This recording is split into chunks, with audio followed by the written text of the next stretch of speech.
जय श्री कृष्ण। अहिल्या की कहानी एक लघु कथा और उसका गुरु संदेश। ऋषि गौतम की पत्नी अहिल्या रूपवती, तेजस्विनी और अत्यंत पतिव्रता थी। देवताओं के राजा इंद्र ने अहिल्या के सौंदर्य पर मोहित होकर छलपूर्वक उसका धार्मिक बलात्कार किया। इंद्र ने ऋषि गौतम का रूप धर लिया और अहिल्या के कक्ष में प्रविष्ट होकर उससे संबंध बनाए। जब गौतम लौटे, उन्होंने इंद्र को पहचान लिया। उन्होंने इंद्र को श्राप दिया, तेरा अंग अंग शर्म से झुलसेगा, और अहिल्या को भी श्राप दिया, तू पत्थर बनकर पड़ेगी जब तक श्री राम के चरण इस पर ना पड़े।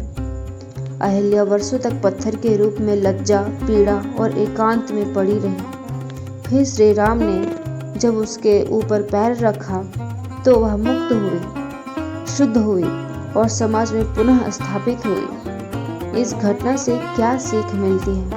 पहला, छल से किया गया संबंध भी बलात्कार ही है। छल से किया गया संबंध भी बलात्कार ही है। इंद्र ने जिस प्रकार स्त्री को भ्रमित कर छल पूर्वक संबंध बनाए, वह आज के रिलेशनशिप में धोखा, फेक प्रोफाइल, नशे में किया गया बलात्कार या पावर के दुरुपयोग जैसे मामलों की तरह है। पीड़िता को नहीं, अपराधी को शर्मिंदा होना चाहिए। अहिल्या ने अपराध नहीं किया था, लेकिन समाज और ऋषि का शाप उसे मिला।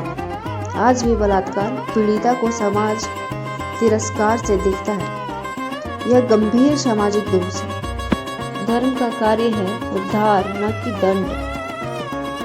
श्री राम ने जब अहिल्या को स्पर्श किया तो यह युगों से लांछित नारी के सम्मान की पुनर्प्राप्ति का प्रतीक बन गया। धर्म का कार्य है सच्चे को सम्मान देना, झूठे को सुधारना। पाप चाहे इंद्र करे या गरीब, सजा समान होनी चाहिए। इंद्र देवता होने के बावजूद श्रापित हुए। यह बताता है कि धर्म सत्ता नहीं, न्याय देखता है। एक प्रेरणादायक शिक्षा, छोटी सी कहानी है। नीम की छाया गांव की एक लड़की के साथ जब एक प्रभावशाली व्यक्ति ने दुष्कर्म किया तो पंचायत ने उसे दोषी मानकर गांव से निकाल दिया। वह लड़की एक पीपल के पेड़ के नीचे बैठकर रोती रहती थी। एक दिन गांव में एक संत आए। उन्होंने सब सुनकर कहा, नीम का पेड़ कड़वा होता है, लेकिन उसकी छाया सबसे ठंडी होती है। कभी कभी जिसके साथ अन्याय होता है वही समाज को सबसे ज्यादा राह देता है और वही सबसे ज्यादा राहत भी देता है। लड़की को उन्होंने शिक्षा दी, योग सिखाया और वह बाद में गांव की पहली अध्यापिका बनी। उसी पंचायत के लड़के अब उससे शिक्षा लेते हैं। बलात्कार सिर्फ शरीर से नहीं होता, यह आत्मा पर हमला होता है, लेकिन आत्मा को कोई हरा नहीं सकता।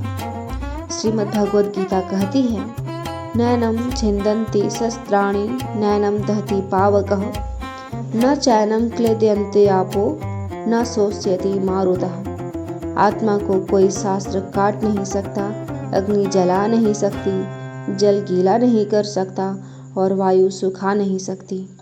जय श्री कृष्ण।